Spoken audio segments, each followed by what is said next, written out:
Hi friends, India फिर से दोराहे पर खड़ा है। India stands on crossroads. यहाँ दो रास्ते हैं, एक अमेरिका की तरफ, दूसरा रसा की तरफ जाता है और इंडिया बीच में खड़ा है। India neither to look at USA sides not Russia sides. India in the centre. India is looking forward. India stand straight. यही दो रास्ते के बीच में खड़ा होना, दो महाशक्तियों के बीच में खड़ा होना, किसी के भी सैनिक खेमे में नहीं जाना नॉन अलाइनमेंट कहलाता है। Non alignment in fact is a non participation in either of the power block, in either of the military alliances in the bilateral world order. Non-alignment is also the product of Cold War, bilateral world order, India's own colonial experiences, and India's non-violent agitation struggle for independence. ये सारे background हैं इसके। तो देखने में लगता है कि नॉन अलाइनमेंट बड़ा ही सरल चीज़ है, ये देखने में ही लगता है, असल में चुनौतीपूर्ण है। बहुत सारी दुविधाएं इसमें हैं, असमंजस इसमें होते हैं। नेहरू ने काफ़ी कोशिश की थी इसको बहुत बड़े सरल तरीके से परिभाषित करना, कंसेप्चुअलाइज करना। 1946 में आज़ादी के पहले ही नेहरू ने कहा था कि इंडिया को किसी भी खेमे में नहीं जाना चाहिए। फिर 1947 में एशियन कॉन्फ्रेंस में उन्होंने कहा कि नॉन अलाइनमेंट जो है वो बीच का रास्ता है, किसी एक के साथ नहीं जाना है। ये इसलिए हम करेंगे कि जो फ्रीडम हमको मिला है उस फ्रीडम को हम बरकरार रख सकें। फिर जाकर 1953 में पहली बार इंडिया के डिफेंस मिनिस्टर हुआ करते थे वी.के. कृष्णा मेनन। वो यूनाइटेड नेशन में बोल रहे थे, 8 घंटा तक बोले थे। उसी स्पीच में उन्होंने पहली बार नॉन अलाइनमेंट टर्म को यूज किया था। ये 8 घंटा बोलना आज तक का रिकॉर्ड है, कोई से ज़्यादा नहीं बोला है वहाँ। फिर 1955 में बांडुंग कॉन्फ्रेंस हुआ यूगोस्लाविया में, यहाँ इंडोनेशिया में। तो फिर नेहरू ने इस बात को उठाई थी। नेहरू इसके आइडियोलॉग कहलाते थे। ये खुद बड़े सरल ढंग से लोगों को बताते थे कि नॉन अलाइनमेंट है क्या। फिर इंटरनेशनल लेवल पर ब्राउनी, एक सिटी है यूगोस्लाविया में, उन्होंने ये बात एक्सप्लेन किया था, नॉन अलाइनमेंट की परिभाषा के बारे में कहा था। फिर 1961 में उसी यूगोस्लाविया का जो कैपिटल था बेलग्रेड, वहाँ पहला कॉन्फ्रेंस हुआ नॉन अलाइनमेंट का। अब बहुत देर तक नेहरू ने लोगों को बताया था इस बारे में, ये सारी बातें हुई थी। इसके बावजूद बहुत ज़्यादा बात साफ नहीं हुई थी कि इसकी परिभाषा क्या है। एक वाकया मैं सुनाता हूँ इंडियन पार्लियामेंट का। वहाँ डिस्कशन चल रहा था इसी नॉन अलाइनमेंट पर। आचार्य कृपलानी खड़े हो गए। उन्होंने नेहरू की तरफ देखते हुए कहा कि Jawaharlal, you are nothing but a beloved and you have 2 lovers. Which of the 2 lover is mightier? You turn your face towards that side. If after sometimes other lover becomes mightier than the one, again you turn your face towards that side. अर्थात कि तुम प्रेमिका हो।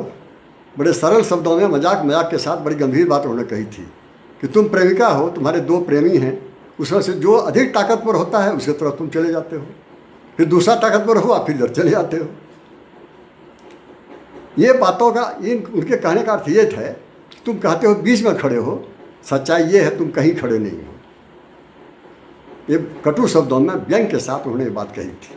जो भी हो, लेकिन आचार्य कृपलानी जैसे वृद्ध नेता, बुजुर्ग नेता, जो कभी कांग्रेस में थे और कांग्रेस के प्रेसिडेंट भी हुआ करते थे, बाद में सोशलिस्ट पार्टी में चले गए। हालांकि उनकी वाइफ सुचिता कृपलानी अब भी कांग्रेस में थी और यूपी की चीफ मिनिस्टर थी।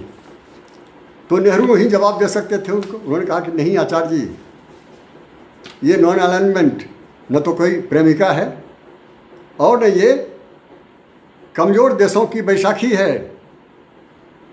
यह वीरों का, बहादुरों का आभूषण है। जो समर्थ है वही इसको चला सकता है। जिसको जो वो देश जो कह सके बड़ी बड़ी महाशक्तियों की आप गलत हैं या आप सही हैं, चुपचाप बैठने वाली बात नहीं है। ये सही को सही, गलत को गलत, मेरिट के बेसिस पर कह सकता है। दोस्ती ये सबसे करेगा, लेकिन किसी के खेमे में नहीं रहेगा, अलूफ रहेगा, किसी से इंटेंगल नहीं होगा। तो ये वाकया मैंने सुना दिया आपको। जो भी हो, 1949 में जब नेहरू चले गए थे यूएसए, बहुत सारे क्वेश्चन उनको पूछे गए थे कि आप कैसे कौन सा क्या नॉन एलिमेंट क्या हुआ, क्यों इसको आप मानते हैं। तो उन्होंने गंभीर होकर के लोगों को खड़े खड़े सुनाया था। कहा देखिए, we are not blind to the reality. If tomorrow we find any of the super power violates aggression or does not give privilege to the poor countries to take their own decisions, in that case India will not be, non-aligned country will not be silent, will not be a silent spectator. They will speak out. और वो neutral भी नहीं रहेगा, कहेगा कि जो गलत है उसको गलत कहेगा, सही को सही कहेगा। ये सारी बात नेहरू कह सकते थे और कहा। जो भी हो, लेकिन ये जो टर्म है नॉन अलाइनमेंट, ये शब्द जो है नॉन अलाइनमेंट बड़ा ही एल्यूसिव है, वेग जैसा लगता है, एब्स्ट्रैक्ट जैसा लगता है, साफ साफ इसकी परिभाषा सामने नहीं आती है। ये रही बात पहली चुनौती, परिभाषित करना पहली चुनौती। दूसरी चुनौती है नॉन अलाइनमेंट और न्यूट्रलिटी, इस दोनों की व्याख्या करना।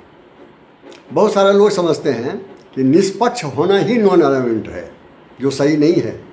न्यूट्रलिटी और नॉन अलाइनमेंट में उतना ही फर्क है जितना कि ज़मीन और आकाश में फ़र्क है। न्यूट्रलिटी मतलब निगेटिव और नॉन अलाइनमेंट पॉजिटिव। न्यूट्रलिटी मतलब पैसिव और नॉन अलाइनमेंट एक्टिव। न्यूट्रलिटी मतलब चुपचाप देखते रहो, कुछ मत बोलो, डर लगता है, और कुछ बोलेंगे तो नाराज़ होएगा, वो बड़ा देश है, हमको समाप्त कर देगा, परेशानी डाल देगा। लेकिन जो न्यूट्रल कंट्री नॉन अलाइनमेंट होता है, वो खड़ा खड़ा बोलता है, वो समर्थ होता है, किसी का भय नहीं होता है, साफ साफ बोलता है वो। और ये जो न्यूट्रल है, न्यूट्रलिटी, ये कमज़ोर देशों का की फॉरेन पॉलिसी होती है, जैसे भूटान है, नेपाल है, ये सारे देश हैं। और ताकतवर देशों की पॉलिसी हो सकती है नॉन अलाइनमेंट। ये बड़ा फ़र्क है, इसको व्याख्या करना आसान नहीं होता है। दूसरी बात है कि जो इसका सिद्धांत है नॉन अलाइनमेंट का, जो आइडियोलॉजी है, उसका पालन करना आसान नहीं होता है। पहला सिद्धांत है कि अगर दो देशों के बीच में कोई विवाद हो, उसको शांतिपूर्ण ढंग से सुलझाइए। और शांतिपूर्ण ढंग से दूसरा तो दूर रहा, जैसे इंडिया आज़ाद हुआ, पाकिस्तान के साथ लड़ाइयाँ शुरू हो गई, चाइना के साथ शुरू हो गई, और शांति के साथ तो ये निपटाना, इस विवाद को सुलझाना तो दूर रहे, युद्ध के साथ भी नहीं निपट पाया है आज तक। तो इसकी आइडियोलॉजी को इम्प्लीमेंट करना, पालन करना आसान नहीं होता है, बड़ी चुनौती है। फिर उसके बाद है कि लोग पॉलिसी ऑफ कन्वीनियंस के हिसाब से नॉन अलाइनमेंट को परिभाषित करते हैं, जो सुविधा होता है वैसा बोलते हैं। अब देखिए, चाहे वो पाकिस्तान के साथ वार हुआ हो, चाहे चाइना के साथ वार हुआ हो, खास करके 1971 में क्या हुआ, जो लड़ाई हुआ, तो इंडिया के लोगों ने आलोचना किया कि आपने ये जो इंटरफेयर किया पाकिस्तान के आंतरिक मामले में, ये नॉन अलाइनमेंट की पॉलिसी नहीं है। कोई भी नहीं बोला कि ह्यूमन राइट का वायलेशन हुआ है। बंगालियों के प्रति पाकिस्तान सरकार का रवैया अच्छा नहीं था, कत्लेआम हुआ था वहाँ पर लोगों का, कोई नहीं बोला। सिर्फ बोला ये टेरिटोरियल इंटीग्रिटी के बारे में बोला, क्योंकि सुविधा उसको वही था बोलने में। अगर वो बोलते कुछ इस पर तो उनके देश में रिवोल्ट हो जाता। तो ये परेशानी वहाँ पर होती है। दूसरी बात है इसका रेलिवेंस। 1991 के बाद जब सोवियत रसा टूट गया तो दो खेमा है ही नहीं, तो नॉन अलाइन क्या होगा, रेलिवेंस ख़त्म हो गया। अब फिर से अभी शुरू हुआ है, जो रसा ने इन्वेजन किया है यूक्रेन का। तो एक्चुअली रेलिवेंस अस्थाई नहीं है इसकी व्याख्या करना भी आसान नहीं होता है। इन सारी बातों के साथ साथ आइसोलेशन, जो नॉन अलाइन देश होता है, वो जब खड़ा खड़ा बोलता है, साफ साफ बोलता है, तो बहुत सारे दुश्मन हो जाते हैं। और कोई दूसरा देश साथ नहीं देता है, अकेला पड़ जाता है। दूसरा सोचता है हम क्यों इसमें पड़े झमेले में, अपना वो जाने। बहुत बार इंडिया को आइसोलेशन होना पड़ा है। तो जो समर्थ देश होता है वो आइसोलेट होकर भी आगे बढ़ता रहता है। इंडिया ने यही किया है। और इससे एक और बड़ी चुनौती है कि difficult to keep the team together. जितने भी नॉन अलाइंड कंट्री हैं उनको एक साथ रखना आसान नहीं होता है। जब भी इंडिया को वॉर फेस करना पड़ा पाकिस्तान चाइना से, एक भी नॉन अलाइंड कंट्री इंडिया के साथ खड़ा नहीं था, या तो चुप था या इंडिया को क्रिटिसाइज किया था ऊपर से। आलोचना किया था इंडिया का। ये सच्चाई है। अब फिर नॉन अलाइनमेंट का क्या मतलब हुआ? ये सारी चुनौतियाँ, सारी दुविधाएं, सारे असमंजस होते हैं इसमें। ये सबसे बड़ी चुनौती है to please the two opposite forces at a time. अब देखिए, एक अमेरिका है, उसको भी खुश करना है आपको, रसिया है, उसको भी खुश करना है। अमेरिका के साथ इंडिया का जो नेशनल इंटरेस्ट है, बहुत बड़ा इंटरेस्ट है, वाइटल इंटरेस्ट है। अमेरिका को या यूरोप को कैसे आप नाराज़ करेंगे? अगर नाराज़ करेंगे तो आपका राष्ट्रीय हित परेशानी में पड़ेगा। अब देखिए, यूरोप और अमेरिका मिला करके $225 बिलियन का इंडिया के साथ व्यापार हो रहा है। दुनिया का सबसे बड़ा व्यापार है। और उसकी खास बात यह है कि अमेरिका के साथ जो व्यापार है, अमेरिका अकेला इंडिया का ट्रेडिंग पार्टनर है, जो सिर्फ 25% अपना सामान इंडिया में बेचता है और इंडिया का सामान खरीदता है 75%। ऐसा कोई और देश नहीं है। और यूरोप भी 50% इंडिया से मंगाता है और इंडिया को 50% ही देता है। तो इस तरह से ये सिर्फ 225 बिलियन का बड़ा बाजार नहीं है, व्यापार नहीं है, बल्कि इंडिया के हित में है। ये डेफिसिट नहीं है, ये घाटे का व्यापार नहीं चल रहा है, फायदे का इंडिया के लिए। चाइना की तरह $130 बिलियन का व्यापार है और सिर्फ 25-30% इंडिया वहाँ एक्सपोर्ट करता है, बाकी सारा चाइना का सामान यहाँ बिकता है। कि इतना बड़ा इंटरेस्ट वहाँ के साथ, ट्रेड का इंटरेस्ट है इंडिया का। दूसरी बात है, जहाँ तक दूसरा इंटरेस्ट ये है कि यूरोपियन यूनियन के साथ FTA, फ्री ट्रेड एसोसिएशन की बात चल रही है। कभी भी वो ख़त्म हो सकता है। अगर वो फ्री ट्रेड एसोसिएशन बन गया और बड़ा व्यापारिक जगह इंडिया को मिलेगा यूरोप में। ये सारी बातें हुई हैं। तो ये हुआ ट्रेड का रिलेशनशिप, ट्रेड का नेशनल इंटरेस्ट। दूसरा है मिलिट्री का मतलब हुआ इंडिया वेपन खरीदता है, फ्रांस से खरीदता है, अमेरिका से खरीदता है, तो उसको कैसे नाराज़ करेगा इंडिया? दूसरी बात है कि स्ट्रेटजिक पार्टनर है इंडिया, ये क्वाड का मेंबर है इंडिया। ये जो इंडियन ओशन है, साउथ चाइना सी है, ये जो इंडिया पैसिफिक जोन है, यहाँ दबदबा है उसका, चाइना का, उसको रोकने के लिए तो अमेरिका चाहिए। तो अमेरिका को नाराज़ करना आसान काम नहीं होता है। फिर उसके बाद ये सारी बातों को देखते हुए इकोनॉमिक रिलेशन या स्ट्रेटजिक रिलेशन या मिलिट्री रिलेशन, ये सारी बातों को देखते हुए India cannot afford to annoy USA और यूरोप। उसको भी खुश करना है, तो फिर रसिया के खिलाफ बोलना पड़ेगा, लेकिन बोलना नहीं है रसिया के खिलाफ। फिर अमेरिका नाराज़ होगा तो क्या करे, कैसे खुश करे? ये सारी परेशानी होती है कि दोनों सुपर पावर को खुश रखना। इस तरह से इंडिया का नेशनल इंटरेस्ट, इतना बड़ा नेशनल इंटरेस्ट जुड़ा हुआ है अमेरिका से और यूरोप से कि इंडिया की बस की बात नहीं है उसे नाराज़ करे। खुश भी नहीं कर सकता है क्योंकि नॉन अलाइंड है। और उसको खुश करेगा तो रसिया नाराज़ होगा, रसिया करेगा तो अमेरिका नाराज़ होता है। ये परेशानी है।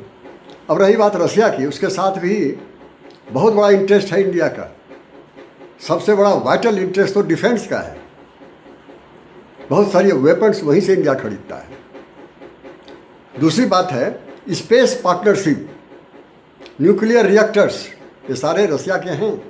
पॉलिटिकल, जब भी इंडिया परेशानी पड़ता है यूनाइटेड नेशन में, तो बिना इंडिया का कहे ही रसिया वीटो करता है इंडिया के पक्ष में।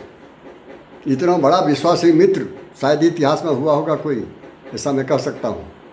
जबकि ये ना तो कम्युनिस्ट था तब और आज न रसिया का कि हर पॉलिसी को इंडिया मानता है।